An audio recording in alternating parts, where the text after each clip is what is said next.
ये क्या हुआ, कैसे हुआ। नौजवान, कदरदान, मेहरबान, साइंसदान, साहिबजान, क्या कमाल के एक्टर थे, क्या कमाल के परफॉर्मर थे। उन्होंने अपनी पहली ही फिल्म के अंदर लोगों के दिल जीत लिए। नवाए सोनिया। अस्सलाम वालेकुम व्यूअर्स। हमारी आज की छोटी सी बात का उन्वान है एक गर्दन का सवाल है। जी हाँ, एक गर्दन का सवाल। हो सकता है कि हमारा ये सवाल बहुत से लोगों को अजीबो गरीब लगे, हमारा ये उन्वान बहुत अजीबो गरीब लगे, मगर मैं आपको बताना चाहता हूँ कि ये सवाल आजकल आप बार बार न सिर्फ सुनते हैं बल्कि आप इसके इश्तहार बहुत से सोशल मीडिया नेटवर्क्स पे देखते भी हैं। तब आप ना तो इसके बारे में हैरान होते हैं, ना ही आपको टॉपिक अजीबोगरीब सा लगता है, ना ही ये सवाल आपको अजीबोगरीब सा लगता है। हम आपसे अपने व्लॉग में यही कहना चाहते हैं कि खुदारा अपनी गर्दनों को बचाइए, फंदे गर्दनों की तलाश में है। फंदा तैयार है, आला मयार है, इसमें फिट करने को एक गर्दन दरकार है। एक गर्दन का सवाल है बाबा, एक गर्दन का। व्यूअर्स, इस तरह के डायलॉग हम लोग अपने एक स्ट्रीट थिएटर परफॉर्मेंस के दौरान बोला करते थे, जिसमें मजमे में बैठे हुए लोग ये ड्रामा देखकर न सिर्फ उससे महजूज होते थे बल्कि बहुत से ऐसे सवालात होते थे जो उनके दिलों में होते थे, उनको जवाबात मिलते थे और फिर इस ड्रामे के दौरान और नए सवालात भी जन्म लेते थे। स्क्रिप्ट के सेटअप के मुताबिक इसके अंदर कुछ किरदार जो हैं वो सफेद पोश के रोल में होते थे, कुछ किरदार जो हैं वो स्यापोश बनते थे और इसके अंदर अवाम के किरदार भी होते थे। और एक हमारा एक्टर इसके अंदर एंकर बना करता था। उसका काम सिर्फ ये होता था कि अवाम के साथ जो प्रॉब्लम्स पेश आ रही हैं, जो मसाइल उनको दरपेश हैं, जो उनके साथ वाकयात हो रहे हैं, अगर उनको कोई साथ कोई ज्यादती हो रही है तो वो उसको रिपोर्ट करता था और वो उसके ऊपर कॉमेंट्री करता था। इसके अंदर जो सफेद पोश थे वो यकीनन नेकी करने वालों के नुमाइंदा किरदार थे, जो पूरे ड्रामे के दौरान मजमे को गुनाह करने के जो उसके नतीजे हैं उनके बारे में बताकर उनको डराता था। और वो लोग जो कि स्यापोश का किरदार करते थे, यकीनन वो विलन थे, वो बदी के किरदारों को रिप्रेजेंट करते थे। और ये स्यापोश जो हैं ये मजमे में उनको डराकर, उनको बहलाकर, उनको परचाकर, उनको उलझाकर, उनको वो कंफ्यूज रखते थे और अपना उल्लू सीधा किया करते थे। और फिर इस ड्रामे के दौरान जो सफेदपोश और जो स्यापोश मजमे के साथ करते थे, ये मजमा ही जानता था। इस मजमे में है कोई नौजवान, कदरदान, मेहरबान, साइंसदान, साहिबजान, परेशान, मेहमान या फिर नादान, जो हमें अपनी या किसी और की गर्दन पेश कर सके। हमारे फंदे के लिए फंदा तैयार है, आला मयार है, चलता इश्तहार है, इसमें फिट करने को एक गर्दन दरकार है। एक गर्दन का सवाल है बाबा, एक गर्दन का। है कोई समझ में बताइए, वो मजमे में कहां मौजूद है। स्यापोशों का ये सवाल सुनकर मजमे में बैठे हुए लोग सहम जाते थे, परेशान होते थे, सोचते थे कि हम इनको क्या जवाब दें। मगर अब अगर इसी तरह की सिचुएशन दोबारा हो जाए तो स्यापोशों से लोग घबराते नहीं हैं।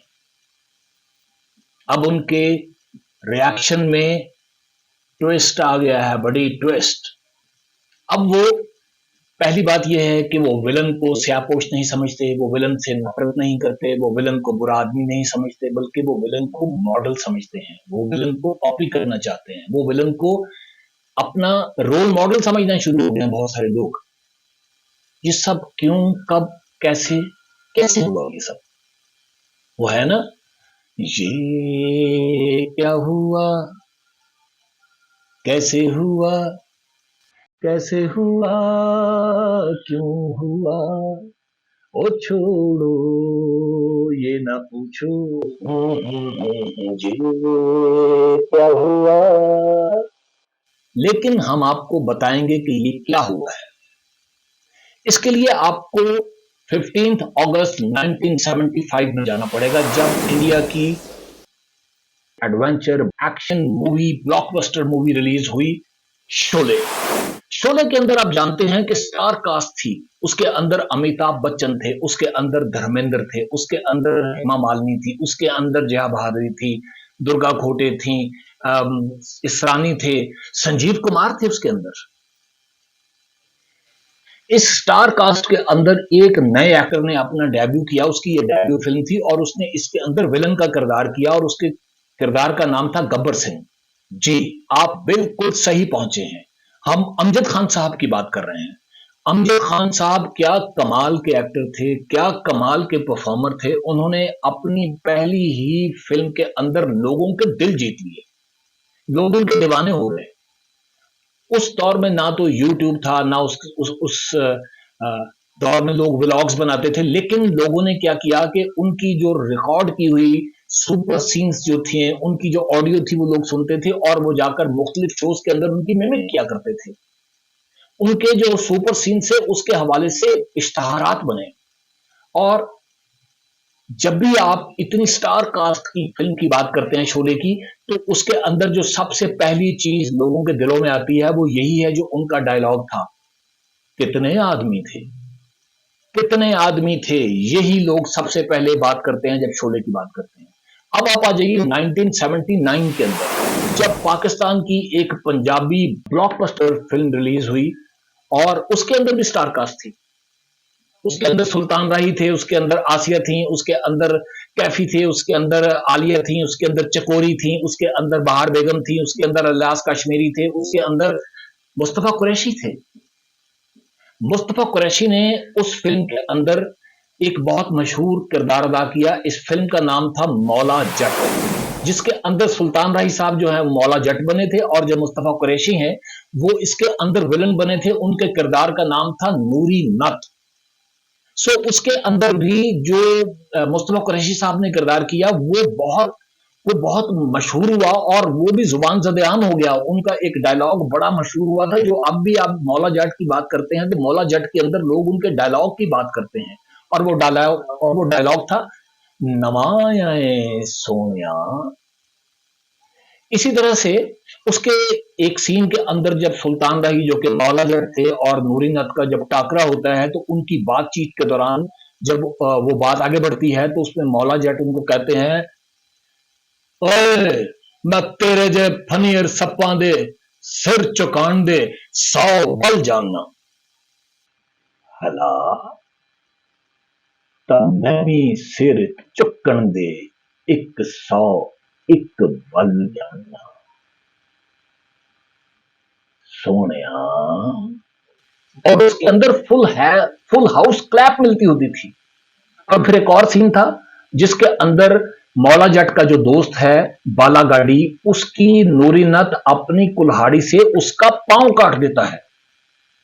और इस दहशतनाक सीन के अंदर वो डायलॉग क्या बोलता है कि हुण जदों तू टुरेगा ते तेरी लत दे टुरन दे नाल टक टक टक दी नहीं, नूरी नत नत नत दी आवाज आएगी सोनिया। और लोग खौफजदा होने की बजाय फुल हाउस क्लैप दिया करते थे। और मौला जट और शोले के अंदर जो चीजें दो तीन कॉमन थी वो मैं आपके साथ डिस्कस कर दूं कि सबसे पहले शोले में जो पहली फिल्म बनी वो बनी शोले, और मौला जट उसके बाद बनी। फिर शोले का रीमेक बना और फिर मौला जट का जो है रीमेक बना। शोले का रीमेक जो है वो डेड फ्लॉप साबित हुआ जबकि उसके अंदर नामवर लोग थे। और जब मौला जट बनी तो ये फ्लॉप नहीं हुई, इसने एक हिस्ट्री लिखी, ये भी एक सुपरहिट फिल्म साबित हुई और इसने फिल्म इंडस्ट्री की जो नई मंडियां हैं वो तलाश की।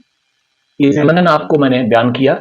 असल बात ये थी कि फिल्म जो कही जाती है कि लार्जर देन लाइफ, इसलिए कि एक तो वो आपके साइज से जो उसकी स्क्रीन का पर्दा सिल्वर स्क्रीन का वो बड़ा होता है, और फिर फिल्म जो है उसको देखकर आप क्योंकि अपने से बड़ी चीज को देखते हैं तो वहां पर असरअंदाज होती है। और उसके अलावा जो उसके मौजूआत होते हैं वो आपको हैरान कर देते हैं। और वो जिस कैरेक्टर को लोग कहते हैं लार्जर देन लाइफ, जैसे कि भगत सिंह का कैरेक्टर लार्जर देन लाइफ था, जैसे कि नूरी नत, इनका कैरेक्टर लार्जर देन लाइफ था। जब ये कैरेक्टर थोड़े हटके होते हैं, आम जिंदगी से डिफरेंट होते हैं, और वो लोगों को चौंका देते हैं, वो हैरान कर देते हैं, तो फिर लोग उनको क्लैप करते हैं, और जिस कैरेक्टर को क्लैप मिलती है लोग उसको फॉलो करते हैं, लोग उसको कॉपी करना चाहते हैं, लोग उसकी तरह का बनना चाहते हैं। सो इन दोनों फिल्मों का जो बीज बोया गया वो इतने सालों के बाद अब इस जगह पर आ गया है कि अब अगर कोई विलन आपको इस तरह की सिचुएशन में लेके आता है और वो आपको डराने के लिए सवाल पूछता है, तो आप उसके जवाब में विलन को काला नहीं समझते, विलन को नेगेटिव नहीं समझते, विलन को काबिल नफरत नहीं समझते, विलन को आप मॉडल समझते हैं, विलन को आप काबिल तकलीफ मानते हैं, विलन को आप फॉलो करना चाहते हैं। इसलिए जब टेलीविजन पर जब सोशल मीडिया पे आप इश्तहार देखते हैं जिसमें वो कहते हैं कर्जा ले लो, कर्जा ले लो, कर्जा, इसके लिए आपको कोई जमानत नहीं चाहिए, कर्जा ले लें, इसके लिए आपको कोई बैंक बैलेंस नहीं चाहिए, वो इस तरह से नहीं कहते, लेकिन उसका बुनियादी मकसद यही होता है, कर्जा ले लो, कर्जा। अब उसको देखकर नौजवान जो कि असल में उन कंपनीज का टारगेट है, क्योंकि उसकी जो मॉडल है वो भी एक यंग लड़की है, उसके जो मॉडल आते हैं इश्तहारात में वो भी यंग होते हैं, और वो जो मुख्तलिफ कंपनीज के इश्तहार आते हैं उसके अंदर सब जवान लोग होते हैं, और वो जवान लोगों को ही टारगेट करते हैं, और ये वही जवान लोग होते हैं जो कोई काम नहीं करते, जो सिर्फ इंस्टाग्राम पे बैठे हुए हैं। उनके लिए 15,000 और 25,000 का कर्जा इज एनफ। शुरू में 15,000 से 25,000 तक मिलता है, फिर 50 और फिर लाख रुपए में। 15 से 25,000 के अंदर वो क्या करते हैं, वो या तो एक चाइना का मोबाइल लेते हैं, या वो कोई ऐसी प्रोडक्ट जो कि ब्रांडेड प्रोडक्ट होती है उसका रेप्लिका लेते हैं, और उसको पहनकर उसको इस्तेमाल कर कर वो अपनी कोई वीडियो बनाते हैं जो अपने इंस्टाग्राम पे लगाना चाहते हैं, जिसको देखकर लोग हैरान हो जाएं, जिसके अंदर उनके फॉलोअर्स जो है उनका इजाफा हो जाए। अभी आपने ये सोचा है उन तमाम नौजवानों ने जिन्होंने ये कर्जा लिया है और जो ये कर्जा लेना चाहते हैं, जब वो अपनी हर वक्त ऐप का जब वो फॉर्म डाउनलोड करते हैं जिसमें वो कहते हैं कि आपसे ना कोई जमानत चाहिए, आपकी कोई चीज नहीं चाहिए, वो आपसे जो वहां पर पूछते हैं, जो आपको लिख कर देना पड़ता है आपकी information, that is your data. Data जब आप देते हैं, आप जानते हैं डाटा कितना खतरनाक है।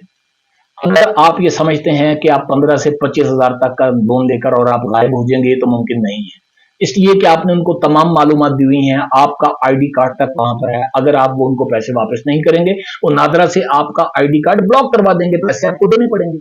जब आप 15 से 25,000 नहीं देते, क्योंकि आमतौर पर ऐसे अफराद कोई काम नहीं करते, अगर वो काम करते हो और वो 15 से 25,000 बना सकते हो, तो वो एक 1.5 महीना इंतजार करके अपनी मर्जी की चीजें लेंगे।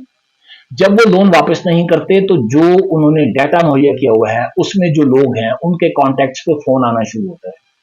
एक कोई खातून है जो फोन करती है, एक लड़की फोन करती है और वो कहती है कि देखिए फलां साहब हैं, उन्होंने हमसे कर्ज लिया हुआ है, अब हम उनको फोन करते हैं, वो हमारा फोन नहीं उठा रहे। अब प्लीज एक काम कीजिएगा, आप उनको पैगाम दे दीजिएगा कि हमारा फोन वो उठा रहे। अगर आपने इसमें उनको हाँ कर दी तो आप उसके साथ प्लेज हो गए। फिर आप नमाज पढ़ रहे हैं, फिर आप काम कर रहे हैं, फिर आप ऑफिस में हैं, फिर आप खाना खा रहे हैं, आप कुछ भी कर रहे हैं, आपको बार बार फोन आएगा। वो आपके लिए एक टिकटिकी लग गई है, आपके गले में एक फंदा फंस गया है। वो आपसे कहेंगे कि हमें उनसे पैसे दिलवाएं, वो बंदा हमें नहीं मिलता। आप उन्हें कहेंगे कि मैं इसमें कहां से आ गया, तो वो बताएंगे कि वो उन्होंने आपका नाम लिया था जमानतनामे पे। आप पूछेंगे तो मुझे तो आपने पूछा ही नहीं है। वो आपसे ये इस बात का कोई जवाब नहीं देंगे। वो कहेंगे आप चूंकि उसको जानते हैं, आपने हमारे उनको पैगाम भी दिए हैं, या तो आप उस बंदे को हमारे पास लेकर आए या वो लोन आप दें। अगर आपकी कोई जान पहचान है, अगर आपको किसी को जानते हैं, आप जब जाते हैं, आप जाकर थाने में या किसी और में जब जाके वहां बताते हैं कि देखिए इस तरह से मुझे एक फोन आता है, मुझे वो तंग करते हैं, जब वो पता करते हैं तो वो कहते हैं जनाब वो सिम बंद हो चुकी है, अब वो सिम नहीं है। सारी कंपनीज हो सकता है ऐसे ना करती हो। मैं एक बंदे को जानता हूं जिसकी वजह से मुझे ये सारी इंफॉर्मेशन मिली। उसके साथ यही हुआ था कि उसको फोन किया गया कि इस फला फला बंदे ने लोन लिया हुआ है, आप उसको सिर्फ ये कह दीजिएगा कि हमारा फोन सुन ले, और उसके साथ वो सारा कुछ हुआ जो मैंने भी आपको बयान किया। दूसरा, आप ये सोचिए कि 15 से 25,000 के अंदर या 50 या 1 लाख के अंदर जो आप उनको डाटा देते हैं, आपको पता है आप क्या करते हैं? आप जिन लोगों का डाटा उनको देते हैं, वो डाटा आप उनके गले में इस कर्जे का फंदा डाल देते हैं। ये फंदा किसके गले में डल सकता है? ये इसके आपके गले में, आपके जानने वालों के गले में, आपके भाई, आपकी बहनें, आपके वालिदैन, आपके दोस्त, उनके रिश्तेदार, इन सब के गलों में आप इस कर्जे का फंदा डाल डाल डाल देते हैं। क्यों? क्योंकि ये जो डाटा है, आपको पता है इसका क्या इस्तेमाल होता है। डाटा सबसे पहले तो ये है, ये बिकता है। सबसे पहले इसको एडवर्टाइजिंग एजेंसीज खरीद लेती हैं, फिर इसको कौन कौन से प्लेटफॉर्म्स खरीदते हैं और वो इससे क्या क्या काम लेते हैं, इसकी एक लंबी लिस्ट है। जिस तरह से हम अपना ड्रामा करते हैं और उस ड्रामे के अंदर हम जो मैसेज देते हैं, हम उसके अंदर लोगों को फोर्स नहीं करते कि वो हमारा मैसेज माने, ये अप टू देम। इसी तरह से अगर आप कर्जा लेना चाहते हैं, ये आपके स्वार्जित पे है कि आप कर्जा लेना चाहते हैं या नहीं लेना चाहते। लेकिन जब आप कर्ज लेने लगे हैं तो उस वक्त ये जरूर सोचिए कि आपकी वजह से जो आप डाटा शेयर कर रहे हैं, सबसे खतरनाक चीज जो आप कर रहे हैं, क्या वो डाटा महफूज रहेगा? नो। क्या वो लोग जो आपसे ये डाटा ले रहे हैं वो आपसे वादा करते हैं कि वो महफूज रखेंगे? उनके पास कोई गारंटी देते हैं? नहीं दे सकते। ऐसी कंपनी आमतौर पर 3-4 साल बाद, 2 साल बाद, कुछ महीनों बाद बंद भी हो सकती हैं। अगर वो बंद हो गई हैं, जो डाटा है, क्या आप समझते हैं कि वो डाटा आपका महफूज रहेगा? कुछ नहीं कहा जा सकता। लिहाजा जब भी आप कर्जे के लिए अप्लाई करने लगे, आप अपना डाटा देने से पहले ये जरूर सोचिएगा कि आप अपना डाटा देकर किस किस के गले में ये फंदा डाल रहे हैं। क्या इस 15, 25, 50 या 1 लाख के लिए क्या ये फंदा किसी के गले में डालना ठीक है? क्योंकि फंदा तैयार है, आला मयार है, चलता इश्तहार है, इंतहाई खूंखार है, इसमें फिट करने को एक गर्दन दरकार है। एक गर्दन का सवाल है बाबा, एक गर्दन का। व्यूअर्स, आज की छोटी सी बात यही थी। यकीनन आपको पसंद आई होगी। अगर आपको ये आज की बात अच्छी लगी है तो आप हमारे पेज पर लाइक्स का बटन दबा दीजिएगा, और अगर आप इसके बारे में अपने कोई फीडबैक देना चाहते हैं, कोई राय देना चाहते हैं, तो हमारे कमेंट्स कॉलम में जरूर अपने कमेंट्स लिखिएगा। और अगर अभी तक आपने हमारा मिनट टू मिनट का यूट्यूब पेज जो है उसको सब्सक्राइब नहीं किया तो उसको फौरन सब्सक्राइब कीजिए, उसके बेल आइकॉन को दबाइए, ताकि जब हमारी अगली छोटी सी बात अपलोड हो तो वो फौरन आप तक पहुंच सके और आप उसको देख सकें। एक और छोटी सी बात के साथ आपसे फिर मुलाकात होती है। आप खुश रहें, खुर्रम रहें, आबाद रहें, शाद रहें। तब तक के लिए अस्सलाम वालेकुम।